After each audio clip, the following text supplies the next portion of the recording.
Hello everyone, welcome back to my channel. Today we'll be continuing our Battle of the Classic Strains series with a skunk number 1 over here, a possible roadkill skunk genetics over here, and blueberry over here. So get ready for today's episode and let's get into it.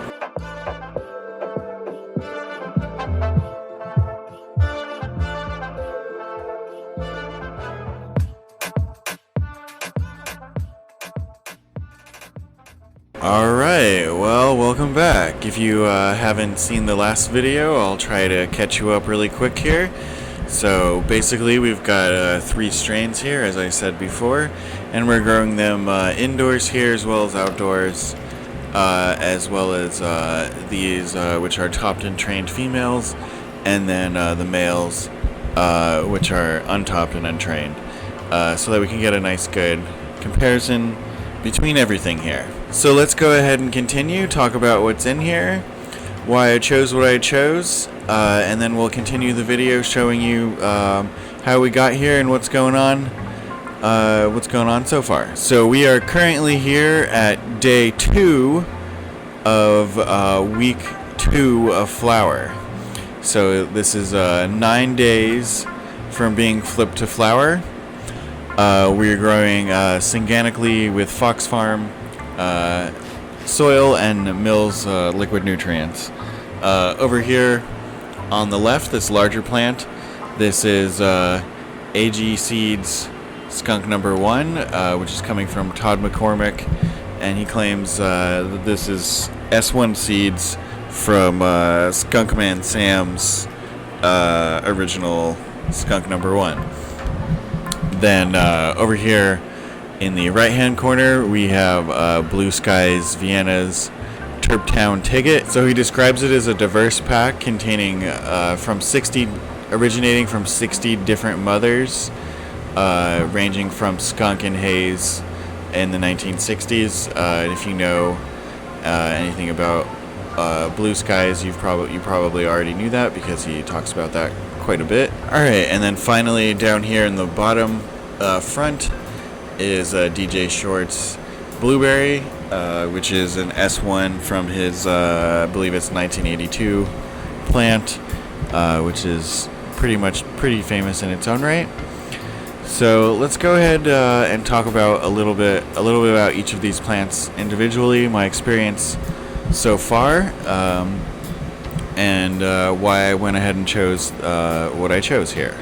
So here we are looking at the skunk number 1, and I'll go ahead and just describe a little bit about what my thinking was in searching out these particular packs. So when I moved up here to Maine about 2 years ago, initially I did buy a few packs of seeds as well as a number of clones. I bought about 24 clones locally, and seed packs from Humboldt Seed Company and Sensi Seed Company. So I had about 12 plants from that as well, 6 and 6. And to be honest, from all of that, from about 40 plants or so, and a few other clones I got from friends, I ended up keeping only 1 clone. In addition to that, the only thing that I grow regularly is from AgSeed. So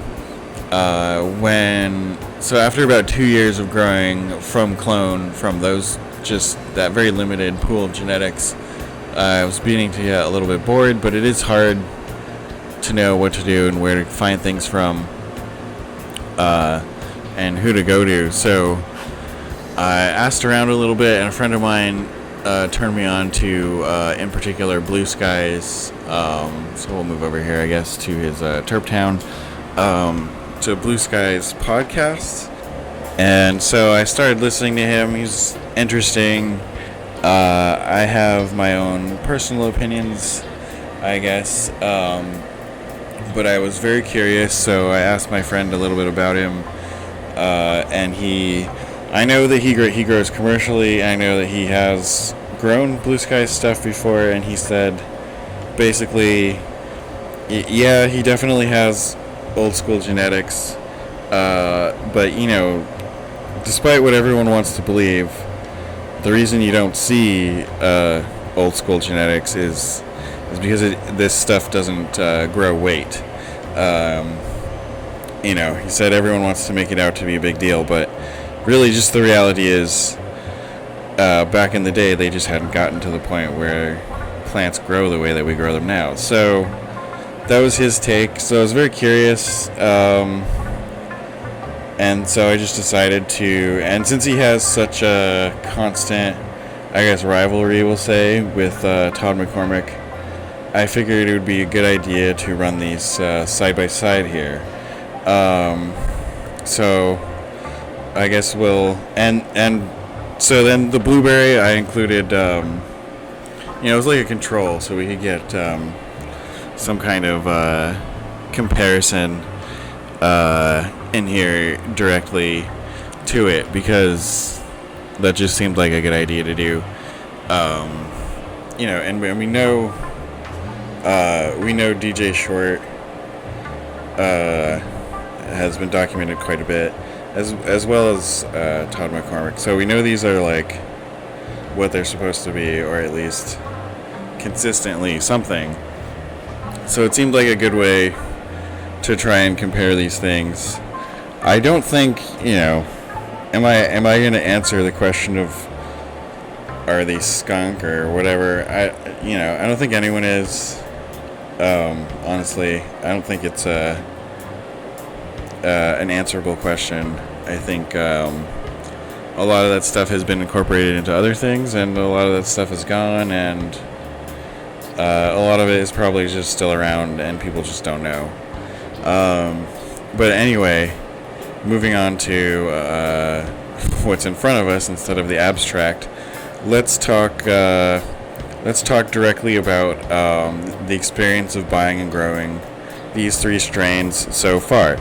So, as I said, what you're looking at here is week 2 of flower, just the very beginning of week 2 of flower. It is, in fact, day 2 of week 2 of flower. So you can see that they're developing pretty quickly. Even the blueberry, blueberries maybe a little bit slower. Blueberry has been this whole time a little bit slower, but busting out pretty good.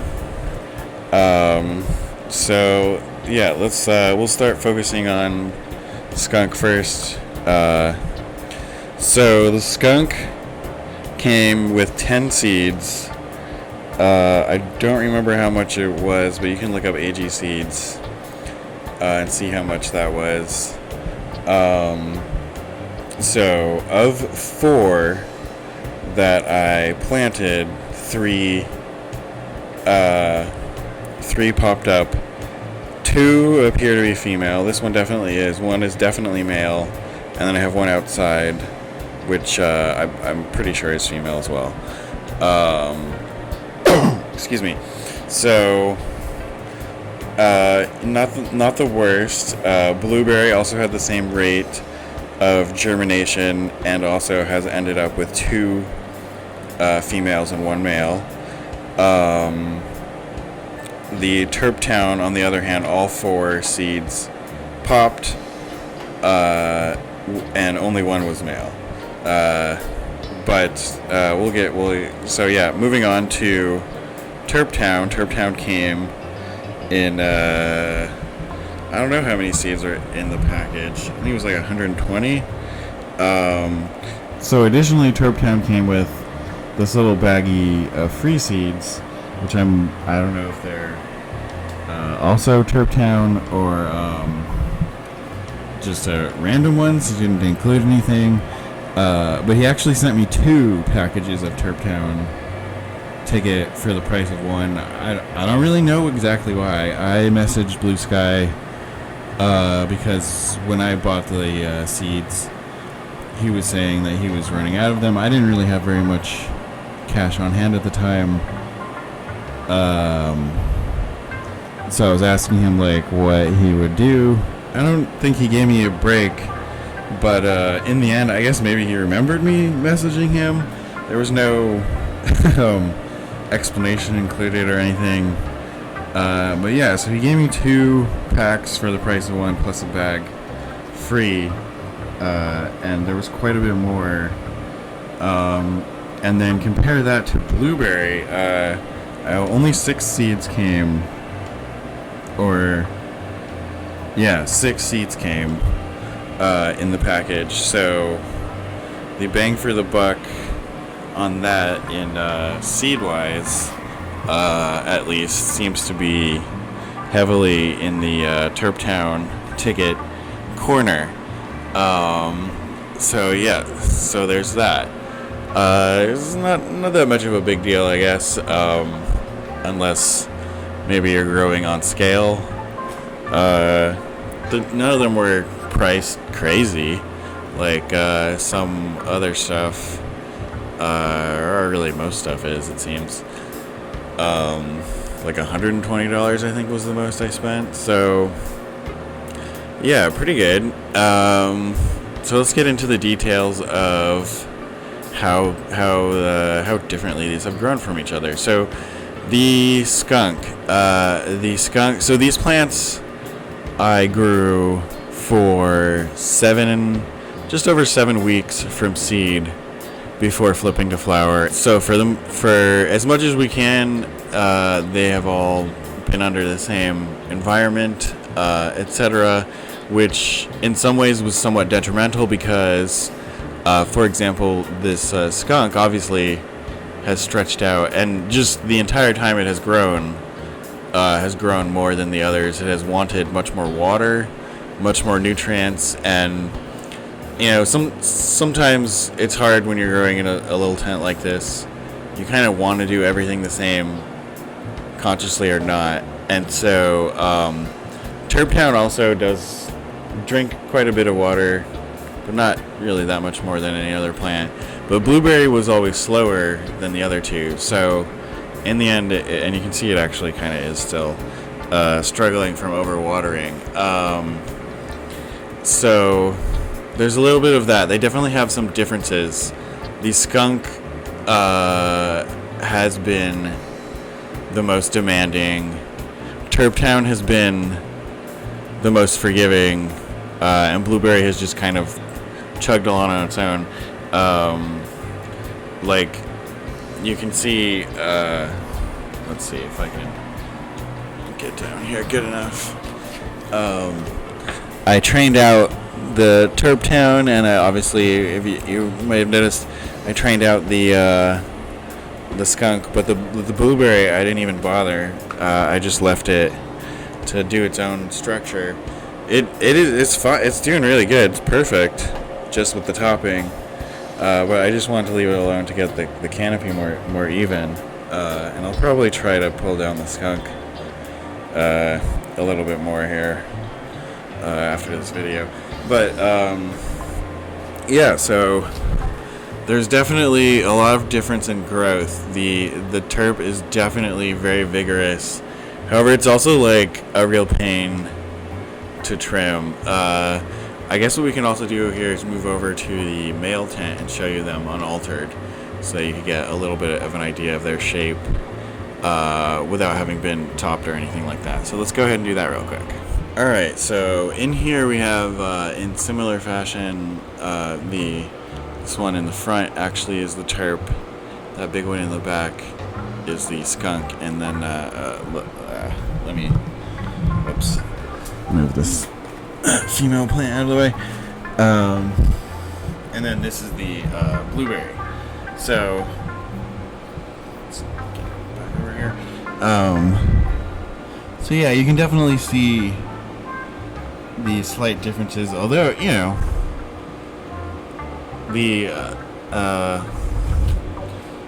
terp and the skunk are actually very similar, and the blueberry is drastically different. So these are the males, and I never topped them or anything, so they've just been going in here. You can take a look at the flowers.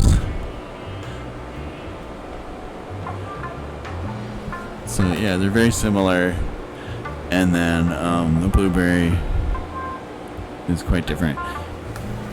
So yeah, again, like I said in the other tent, the skunk just wants to grow. I'm really curious to see how it does outdoors, in particular, you know, because it wants to get much bigger here, and it's in the ground outside more or less. And then here's the terp, which similar to even how when it was topped, it's got a pretty good tight structure to it. You know, you could top it and train it, and it obviously does a little bit better, but this is fine. And the blueberry, again, staying very small, very similar to the female. So that's the male plants, and now I'll continue the video and go ahead and show you guys the process of topping and training and all the stuff that I did, that I got footage of, at least, to get here. So here we go. So here's Terp Town before it got defoliated or trained in any way. You can see it was very, very dense.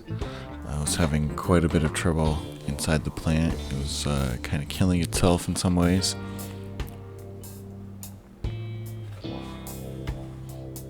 And then over here, we'll take a look at the other two plants. So that's the skunk closer to us, and then the blueberry just behind it. Can't really see too good.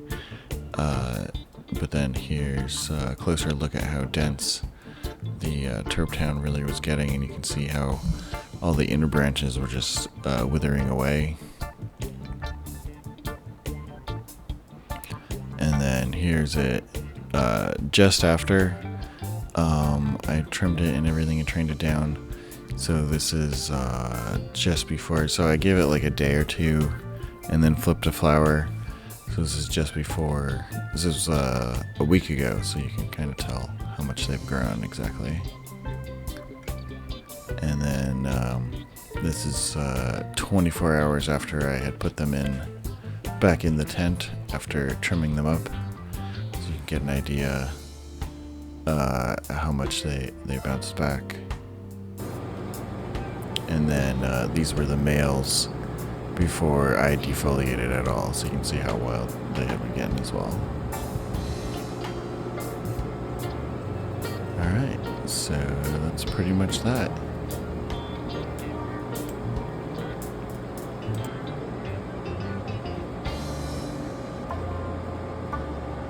So that's the video for today. I just figured I'd pop in here to the tent that's in flower. This is week 9 of flower, and go ahead and show you guys a close-up of another classic strain. Here we've got Blue Dream. This is from a bag seed, because I love my bag seeds, from a dispensary saved for a number of years. And then I just popped it. I had 5 seeds, only one came open. It's starting to fall over now. But yeah, looking pretty good. Alright, well, if you enjoyed that and are curious how things go on in the future, don't forget to like and subscribe. And I'll see you guys next time.